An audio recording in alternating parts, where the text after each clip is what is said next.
Hello strategy gaming enthusiasts, my name is AlzaboHD, and in today's video we are going to take a deep dive into the worst nations of EU4. These substandard states are laughably horrendous and feature a combination of nonsensical national ideas, scary starting locations, and events that punish them for even existing. It's time to get started, so sit back and relax while we declare war on and roast the worst realms of 1444. And speaking of war, this video is sponsored by Warpath. In this real-time strategy game, you play as a military commander in a realistic war environment. The PvE gameplay allows you to play through historical battles with a huge variety of tanks, artillery, and infantry weapons, such as Tiger tanks and Katyusha artillery. With proper tactics and strategy, you can use your forces to defeat even the strongest of foes. The latest update brings Warpath together with the arcade game Metal Slug 3. Two popular characters, Marco Rossi and Eri Kasamoto, have joined the Warpath army. Marco can increase the critical rate of his troops, and Eri can strengthen damage and defense for the whole team. Participate in the collab event and join their camps to win cash rewards. Besides, special vehicles are also available for you, including the unit skin SV001 and the beloved Metal Slug 3 super vehicle, and the base skin Huge Hermit, the notorious boss. Warpath and Metal Slug 3 explodes the mission of Battlefield. Now download Warpath today in the description and pin comment below to support AlzaboHD. It's time to start off our list of the worst nations in EU4, and yes, medieval Dubai is in a position you probably expected. Before you consent to visiting this one-province nation, you should know that it lacks every institution in the game, is surrounded by worthless 3-development desert land, and is landlocked on all sides by stronger neighbors with hostile intentions. Lacking any sort of unique or regional flavor, Yas has 3 weak unique missions, arguably the worst regional minor ideas in the game, and a Khaliji culture worthy of a Khaleesi. Yas's king is quite possibly the worst illiterate inbred in the entire game, with a shameful 112 monarch spread, and an age so young, you'll hope he enjoys hunting as a hobby. Yas can also form Arabia, currently one of the worst formable nations in the game, and if you savor some sand, slavery, and Sharia, you can obtain the twin achievements of Arabian coffee and sworn fealty by playing Yas in Iron Man mode. Playing as a pre-Columbian American tribe is a recipe for a bad time in a game named after European colonization, and our next nation, the Lakota, are just as mediocre as the modern Midwest from which they hail. Flying over the state of their pre-feudal technology and primitive position, the Lakota are notable for boasting a broken mission tree that hasn't been fixed in over 2 years, and which permanently blocks their progression. Their second mission, Village at the End, requires you to enact one of 3 government reforms, but if you actually unlock any of them, they'll change your government type, which will cancel out the reform, making this mission permanently unobtainable.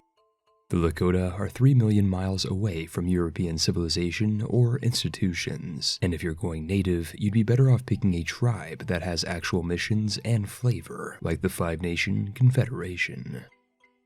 Shadowy legends say that the Zomia highlands of Southeast Asia are famous for autonomy, but Rhade, the 8th worst nation in EU4, is infamous for a whole lot more.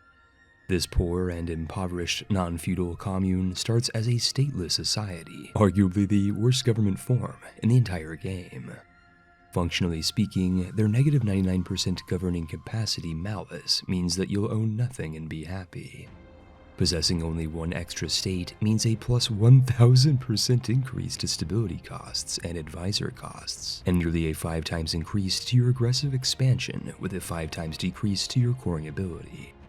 This landlocked land of anarchist tribesmen has national ideas that are all a boat, naval bonuses, and our absolute ship, but at least Rhade can reform into Malaya if you're willing to take on the heat of sovereign citizens.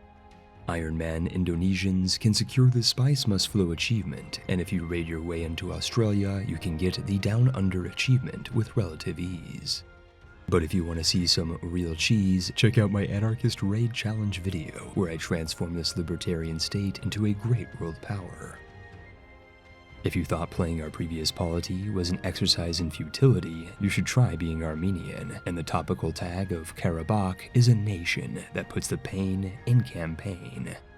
there's Nagorno going back with this languishing, landlocked lump of low-value land, and Artsakh finds itself as a one-province vassal state of Karakayanu, and Turkic trouble is around the corner. Geopolitically speaking, this Armenian-cultured city-state is hated by all of its neighbors and will not be able to find anyone to support their independence. But if you can protect the land from Azeri hand, you'll benefit from formidable national ideas that reduce your monthly war exhaustion, increase missionary strength, and decrease dev cost modifiers. Karabakh can make Armenia great again by forming their titular nation, and if you manage to survive Turkic predation, you can obtain one achievement as this Coptic country when you gain all 5 faith-based blessings. If you want a step-by-step guide on how to beat back Baku, you can check out our Karabakh EU4 guide by clicking the card at the top of your screen.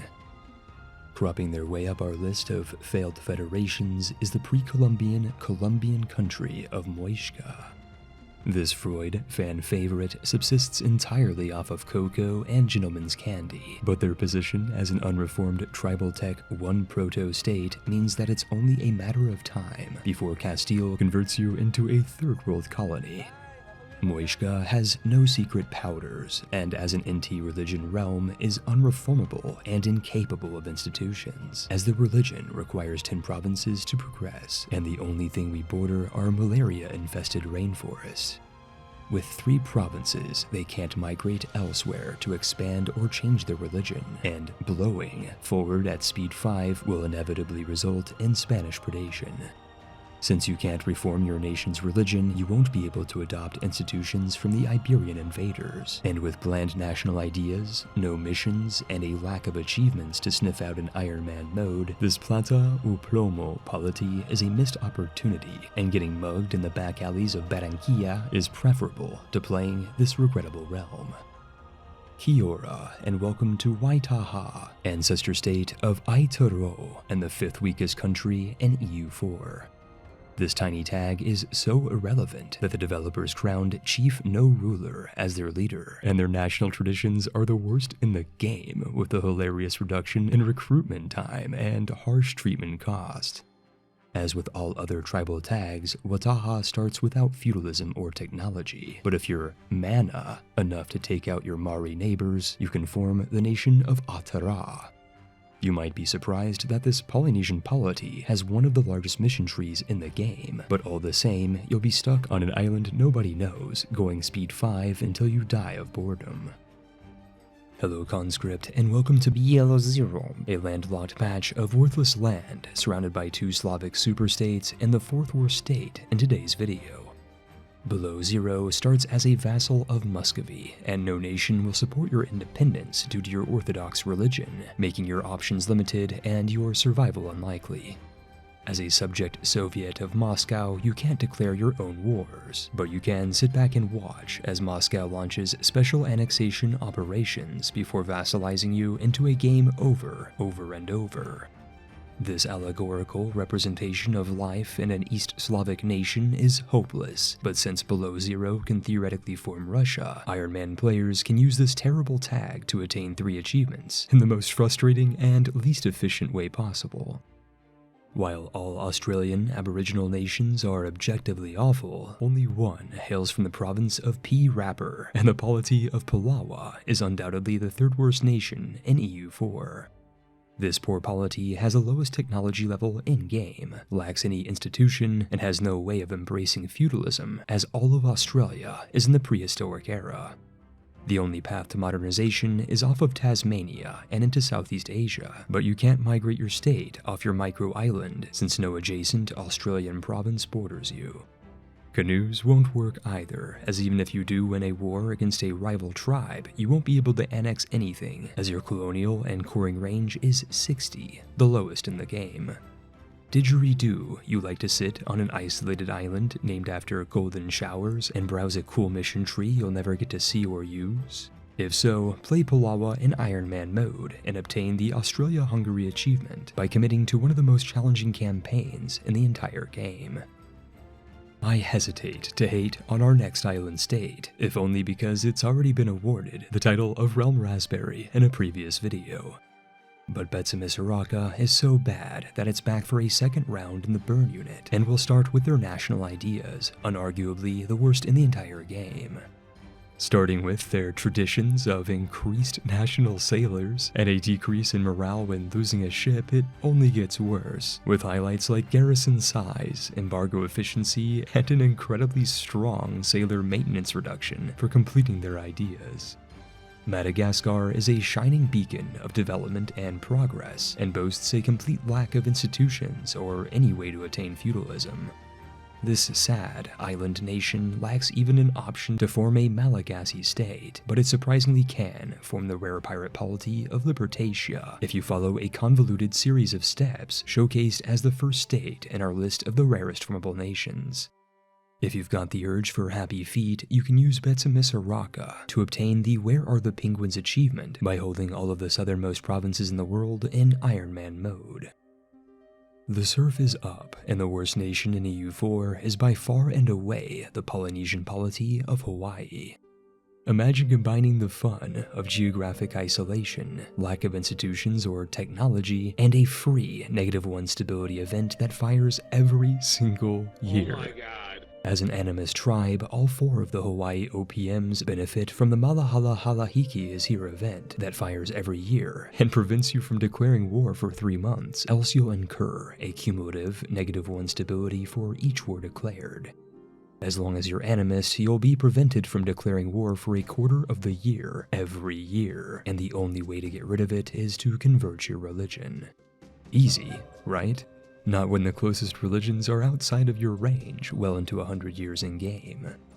This polity in Paradise enjoys complementary cataclysmic loads throughout its campaign, and these volcanoes will devastate and depopulate your capital province's development. If you Haka form this failed fiefdom, you'll need to unite the 4 home islands, and you'll get incredible bonuses like claims over the North Polynesian area, consisting of an island you can't conquer anyways. Hello, ha ha ha, ha ha. Only Kamehameha can make something of this failed state, and Iron Man players can obtain the Surfing USA achievement by forming the USA as Hawaii.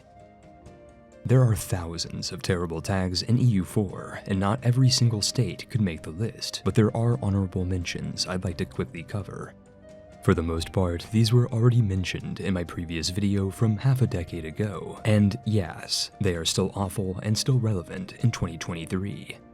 Haida, the most isolated native tribe of North America, is arguably still the worst EU4 state, and can be considered F-tier along with the 4 Siberian tribes of Asia and the terrible Tayo tribal tag of the Congo.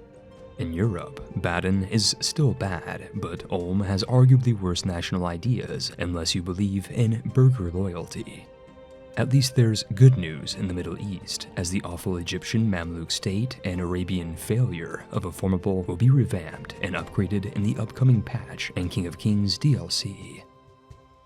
If you've made it this far into the video, I'd like to improve relations with your nation by requesting a like and subscription to AlzaboHD.